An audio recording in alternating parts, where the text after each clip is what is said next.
My dear student, सो आज का topic बहुत इंपॉर्टेंट है, इसका स्क्रीनशॉट ले लो। What is law of demand?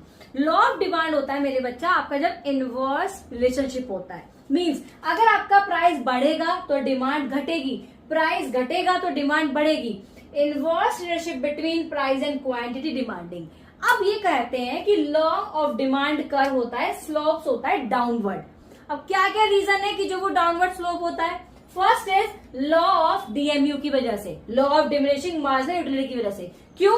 As consumption increases additional satisfaction decreases. भाई जैसे जैसे आप कंजप्शन बढ़ा रहे हो, भाई आप 20 दिन से पिज्जा खाए जा रहे हो, तो 21th डे जो होगा वो उस टाइम आपका कंजप्शन आप कहोगे अब नहीं खा सकता, मेरा मन भर गया। ठीक है, एक एग्जाम्पल दिया है, चाहे 10 दिन 5 दिन कुछ भी ले सकते हो।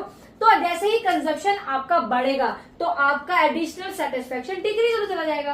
तो consumers buy more only at lower price. अब जब उसके पैसे कम होंगे तभी कंज्यूमर सोचेगा कि चलो मैं ले लेता हूँ। ठीक है। सेकंड है सब्स्टिट्यूशन इफेक्ट। जब आपके एक गुड का प्राइस घट जाता है तो दूसरे की वैल्यू बढ़ जाती है। देखो, when price of a good fall it become cheaper than substitute, so demand increases. भाई सब्स्टिट्यूट इफेक्ट है, अगर प्रोडक्ट का प्राइस फॉल हो गया है तो भाई डिमांड बढ़ जाएगी। Income effect, when price fall real income consumer rises. ठीक है भाई, अगर डिमांड क्या हो रही है आपकी, जब प्राइस के आपके फॉल हो रहे हैं तो आपकी इनकम राइज हो जाएगी, दे बाय मोर, वो ज्यादा बाय करेंगे। New customers effect, lower price attract new buyers. भाई जो अब न्यू कस्टमर्स होंगे, आप कम पैसे रखोगे तो कस्टमर ज्यादा बाय करेगा। आई होप आपको ये क्लियरली समझ में आ गया होगा। So please do like share and subscribe my channel. I hope आपको ये क्लियरली समझ में आ गया होगा।